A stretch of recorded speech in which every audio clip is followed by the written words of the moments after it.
Hello. Right, this video is just basically showing you differences between two different testers, Mark 1s and Mark 2s, but also it's showing you some new adapter boards that have just been released. You can get these from the website, and as you can see, my tester now looks a little bit neater than it did the last time.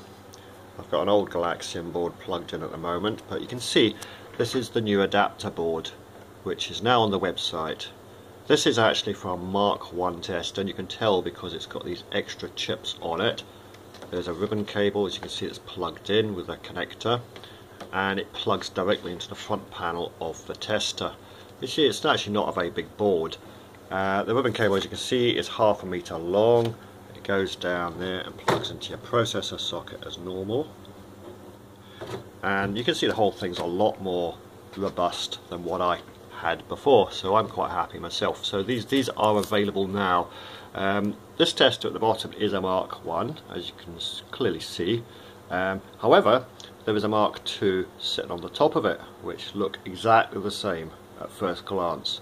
Now, there is an adapter board for the Mark 2s as well, and here's one here. This is an adapter board for Mark 2, which looks exactly the same. In actual fact, it is the same as the Mark 1 board, but it doesn't have these extra chips on it, as you can see. So it's just simply a connector and two connectors there. There is also a 5V and a ground there, which you can power a logic probe to. I wouldn't go power anything else on it because unfortunately it comes off the supply of the tester, and if you put too much load on the 5V of the tester, you'll overheat the regulator inside. So it's fine for a logic probe if you want to power that up with it. The tester does have a logic probe anyway, but I know some of you guys want to use your own ones.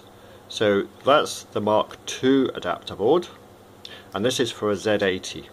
This is a Z80 adapter board, and that's a Z80 adapter board as well. I will be switching my attention over to different processors soon, so I'll be working on another processor, and then there will be a different adapter board for a different processor. Same ribbon cable, plugs in, and then it kind of converts it to a different processor. So the Mark II is on the top. You've seen a lot of the Mark 1s, which you obviously well know. For these Mark IIs, I've just started to build, and the first one, which will be this one, is getting sent out this week. And it looks exactly the same from the front. The only difference is there is an LED there, as you can see, a tiny little LED, and that LED lights up when it's testing VRAM only. So when it's accessing VRAM, that light will flash on or off, and when it's doing a memory test, the light will stay on as it obviously accesses the memory. That's the only difference on the front panel of a Mark II. On the side panel, as you can see, the Mark 1s didn't have this, but on the side panel there are actually two connectors recessed in there, which are IDC connectors. There's a 20 pin and there's a 10 pin. The 20 pin connector you can plug a cable into, and a test clip, and that is effectively your ADT input. So you don't have a separate ADT board on a Mark II, it's actually built in on the motherboard of the tester. So the test clip just simply plugs into there, and that's supplied with the testers, and then you've got your ADT already there, so you don't have to disconnect anything from the front panel when you want to run the ADT. The 10 pin connector, again, you can plug in a 10-way ribbon cable with an IDC on the end of it, and at the other end of the cable you can have test clips, and that is your 8-channel logic analyzer input. Now the Mark 1s have this, it's in the software, but it will only operate on the probe input, so you've got a single channel logic analyzer on the Mark 1s. Unless you want to modify the Mark 1s internally, you won't get the other 7 channels, whereas the Mark II has it all built in, so it does work. Channel 1 of the logic analyzer will be the same as the probe input. Okay. On the back panel there's no difference, exactly the same. As you can see on the back panel you have your USB for uploading new Arduino code, your 9V DC input, HDMI, that's an AV jack which I don't do anything with, and there's a ground connection which is required to ground the tester to whatever you're testing. Okay. So that's the Mark II, which first glance looks the same as a Mark 1. If I take the lid off a Mark II, you'll see the difference inside.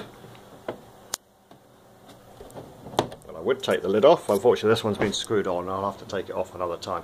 But inside there's a motherboard which basically has everything built on, and it's also got expansion connectors on it as well.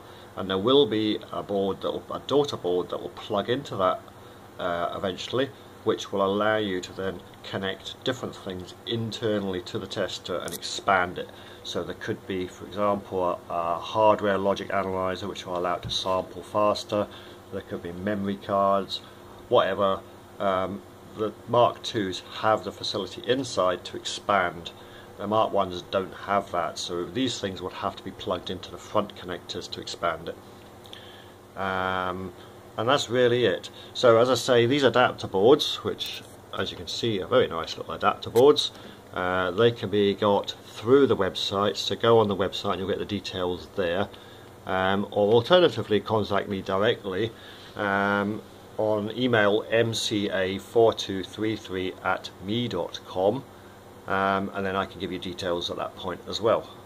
There are other boards that are going to be coming along. We're going to do a Z80 emulator board which will look not too dissimilar to that, but it will actually have a Z80 processor on it, and all going well that will then allow you to sort of pause the game, run the game, single step it, and I do a host of other things as well. So there's plenty of things that I'm working on in the background, as well as building testers. So hopefully this video has been of some use and explains a few things between the differences of the different testers. Okay, thanks again.